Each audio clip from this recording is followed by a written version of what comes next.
Some people might have a little rock and roll pneumonia. You wanted the best, you got the best from my home studio on Long Island, New York. Welcome to Ian Scotto Rocks. I am your host, Ian Scotto. And first and foremost, I want to make it clear this video is not about getting anyone canceled. I'm a huge Glassjaw fan, all right? I have a Glassjaw poster in my room.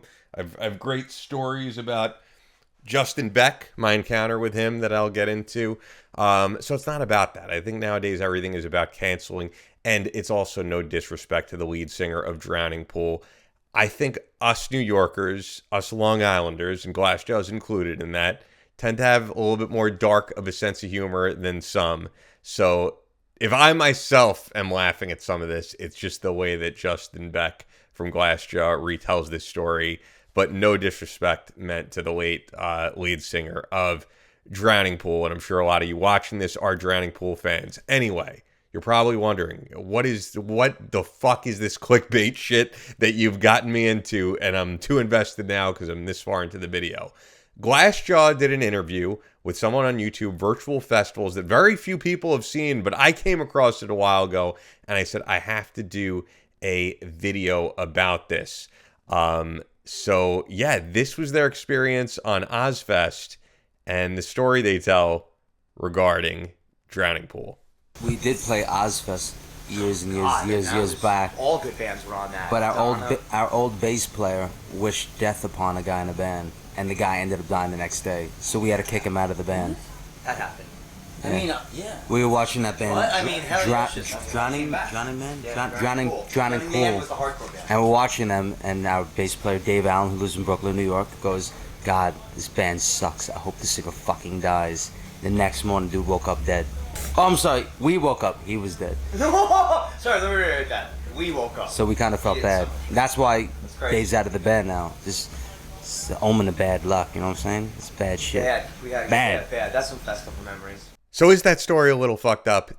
Yes. And of course, rest in peace to the great Dave Williams of Drowning Pool. I personally am more of a Glassjaw fan, but regardless of the guy dying so young. And I do know some of the stories about, Dave Williams giving his mic, or his family giving the mic to Christian Machado from El Nino. I'm a huge El Nino fan, so I do know about that. And look, everybody knows Bodies. I'll be honest, I don't know like the rest of the Drowning Pool catalog, and I know that they still are touring off the legacy of Dave Williams, of course, who was in the band far too short and really didn't get to see how far that band possibly could have gone.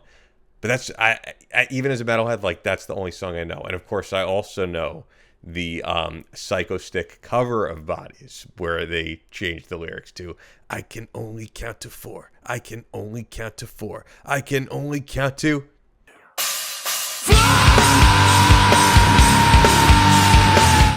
Yeah, I'll play a little bit of it. But anyway, I know it's a dark topic. But Glassjaw, like I said, these are New Yorkers with a darker sense of humor. And if that's a true story, that is a crazy, crazy story. Okay, I told you I'd give you a good story of Justin Beck. So even as a Glassjaw fan, the only guy I would probably, up until that point, recognize would be, of course, Daryl Palumbo. He's the most recognizable guy in the band. At this point, the band is really just two guys because him and Justin Beck have been the only guys who have stayed the length of that band. Manny, who's with them, he was there for a long period of time, but from 1993 when they formed to now, those are the two guys who have remained as a part of Glassjaw. So if you're a Long Islander, you may know the Panera Bread right by Roosevelt Field Mall, across from Roosevelt Field Mall, and I was there a long time ago, mind you, and they still had one great item on the menu, which was the turkey apple cheddar sandwich, which is long gone, and ever since that's been gone. The place is really glorified cafeteria food, and you wouldn't find me there. But at the time, you would. I'm there with my Glassjaw crew neck sweatshirt, and some guy says to me, who I did not recognize, "That's a cool crew neck sweatshirt there, man." And I'm sitting down to eat by myself. He goes, "Hey, you mind if I sit down here?" And I thought it was a little weird because I'm just at Panera Bread by myself. And I'm like, "Yeah, so are you going to the Glassjaw show they're playing with Thrice at Nassau Coliseum?" And he's like, "Yeah, I guess so, man. If I don't attend that show, who the fuck's going to play the guitars?" and it was who you just saw in that video, Justin Beck. And I kind of cracked up after that, and we had a really good discussion about Glassjaw. I ended up going to that show and seeing him at that show and giving him a high five. He recognized me years later. You know, for those of you who don't know, Glassjaw is a band that kind of disappears every 5 years and then comes back, which is why you really can't cancel them. They did like a movie premiere here in Long Island of their coloring book CD, but the DVD that came with it at a movie theater. And I saw him there with his wife, who I met at the Panera Bread, who you may remember as Melissa from MTV's Real World. And he was there with his daughter, Shalom, who must be much older now, because at the time she was just a little baby. But time has passed, and we reminisced on a few different things because Justin is a graduate of Hofstra University, much like myself. We both had the professor Mario Murillo, as we would talk about, and we both reminisced on memories of having Mario as a radio professor. So really cool guy, very Long Island guy. Talked about our life as Jewish guys too, because he was in the band Sons of Abraham, which was a straight edge Jewish hardcore band, if you don't know. But that is a wild, wild story. Once again, no disrespect to the memory of Dave Williams, the people who were watching this, but was that a bad omen to say this band sucks, I hope the lead singer dies, and then that tragedy happening?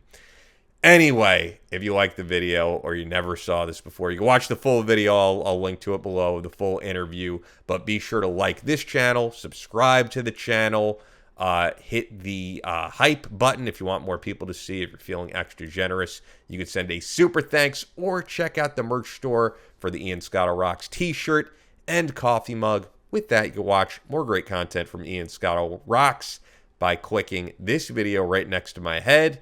Keep it locked here for more news, commentary, and deep dives in the world of rock.